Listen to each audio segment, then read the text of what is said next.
Untuk kali ini kita akan belajar tentang penjumlahan dan pengurangan pecahan. Ya. Sebelumnya kita kenal pecahan itu apa. Ini saya misalkan A per B.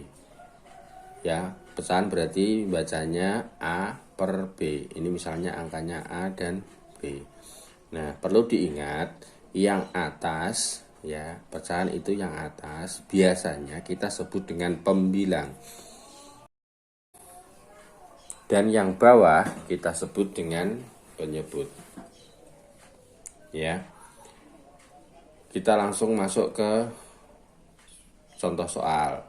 Jika ada soal seperti ini, 1/5 ditambah 2/3 sama dengan, dikerjakan dengan cara seperti ini. Atas ditambah dengan atas, 1 ditambah dengan 2, hasilnya 3. Kemudian bawah ditambah dengan yang bawah, 5 ditambah 3, hasilnya 8. Apakah pengerjaan seperti ini benar? Salah ya. Untuk mengerjakan penjumlahan pecahan tidak dengan cara seperti ini. Tidak bisa tiba-tiba langsung dikerjakan atas ditambah atas, bawah ditambah bawah. Ini salah. Kemudian bagaimana yang benar? Konsepnya penjumlahan pecahan itu penyebutnya harus sama. Itu di awal, di dasarnya seperti itu. Sekarang ada 3 syarat. Jika penyebutnya sama, ya, bagaimana penyelesaian soal penjumlahan dan pengurangan pecahan dengan syarat jika penyebutnya sama? Penyebut itu yang mana? Yang bawah. Ini contoh soal 1/5 ditambah 2/5 sama dengan, ini kita lihat penyebutnya sudah 5 dan 5, ya, sama kan? Berarti kalau sama tinggal kita pindah menjadi penyebut hasilnya. Berapa? Ini angkanya 5, penyebutnya berarti kita pindah di sini 5. Ya. Kalau penyebutnya sudah sama, yang atas ini tinggal tergantung operasi perintahnya. Kalau perintahnya dijumlah, ini atasnya juga dijumlah. 1 ditambah 2, berapa hasilnya? 3. Nah, ini yang benar. Contoh lagi yang pengurangan. 3/8 dikurangi 2/8 sama dengan, penyebutnya sudah sama, 8 dan 8 sama. Karena dia sama tinggal kita pindah, jadinya 8. Kemudian kalau bawahnya sudah kita pindah, kita mikir yang atas. Yang atas angka berapa? 3 dan 2. Perintahnya apa? Dikurangi. Kita kurangi. Jadi 3 dikurangi 2. Berapa hasilnya 3 kurangi 2? 1. Jawabannya 1/8. Ya, nanti kita coba di latihan soal. Kemudian selanjutnya, jika penyebutnya berbeda dan bilangan prima. Ingat, penyebutnya beda dan penyebutnya itu adalah bilangan prima. Contoh soal 1/3 ditambah 2/5 sama dengan, lihat penyebutnya yang awal 3 bilangan prima, penyebutnya yang akhir 5 bilangan prima. Kalau ketemu soal seperti ini, bagaimana caranya Pak? Kita selesaikan penyebutnya dulu. 3 dan 5 ini kita kalikan, nanti ditaruh di sini, ya.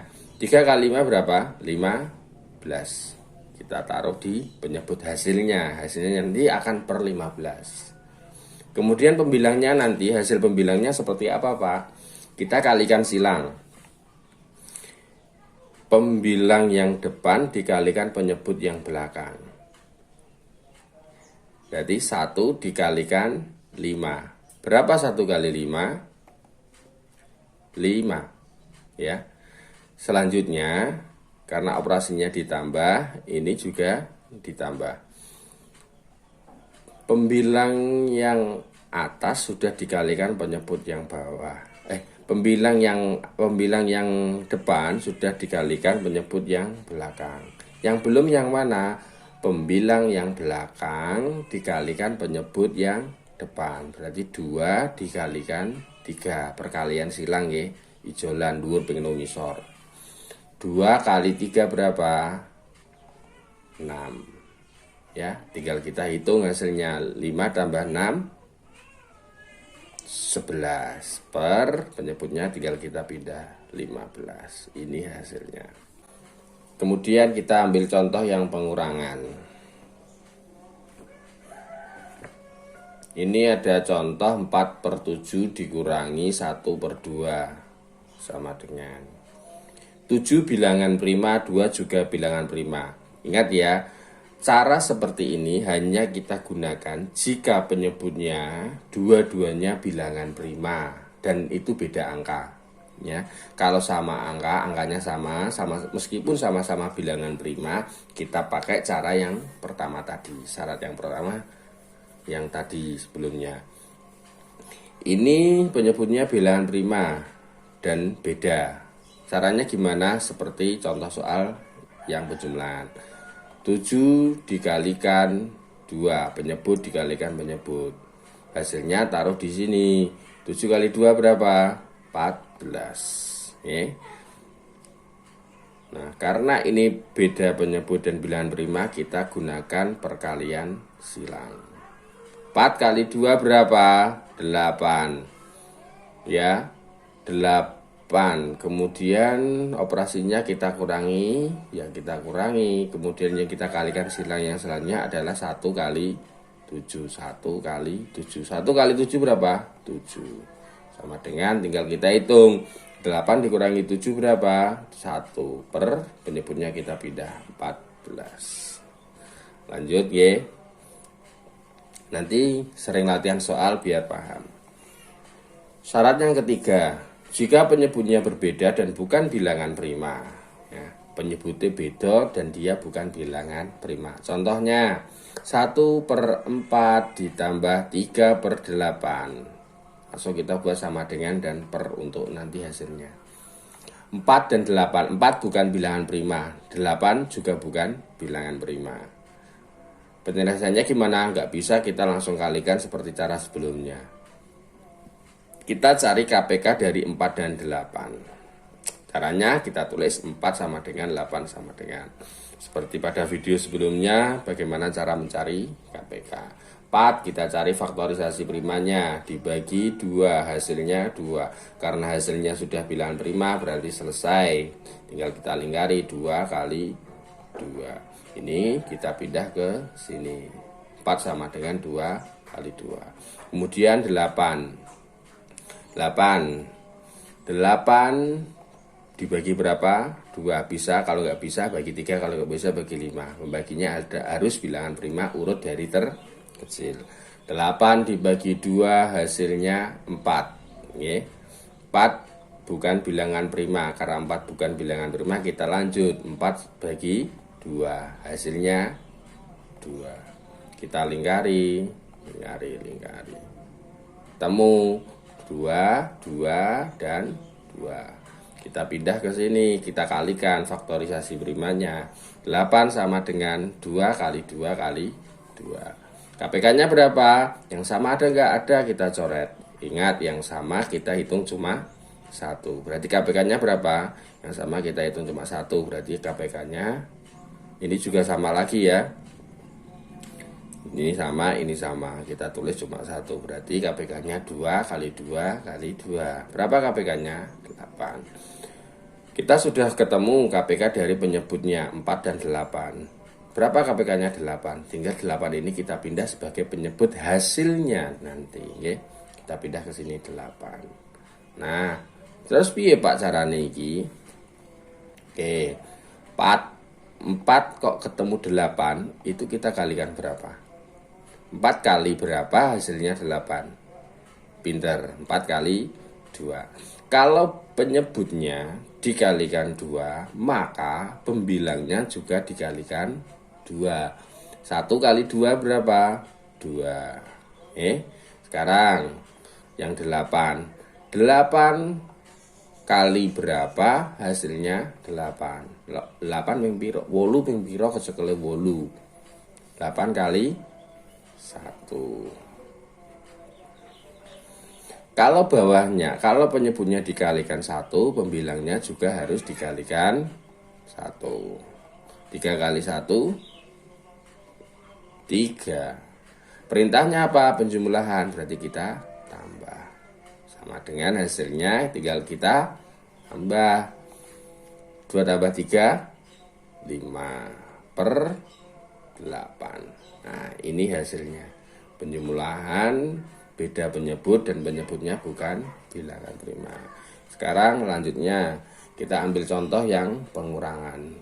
7 per 8 dikurangi 4 per 6 sama dengan penyebutnya berapa? 8 dan 6. 8 bukan bilangan prima, 6 juga bukan bilangan prima. Berarti kita harus cari KPK-nya antara 8 dan 6. 8 sama dengan 6 sama dengan. Kita cari faktorisasi primanya dengan pohon faktor. 8 bagi berapa bisa? Bagi 2 bisa enggak? Bisa. Bagi 2 hasilnya 4. 4 dibagi 2 hasilnya 2. Ya. Berarti 8 karena hasilnya ini 2, berarti selesai, tidak usah kita lanjutkan. 8 faktorisasi primanya adalah 2, 2 dan 2. Ini kita kalikan.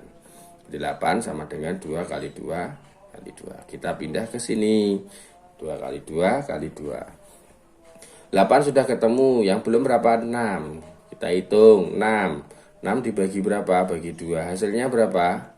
3. 3 bilangan prima? Iya, 3 bilangan prima. Karena 3 bilangan prima, kita sudah tidak lanjutkan lagi. Pembagiannya cukup sampai di sini. Tinggal kita lingkari. Jadi faktorisasi prima dari 6 itu 2 dan 3. Ini tinggal kita kalikan.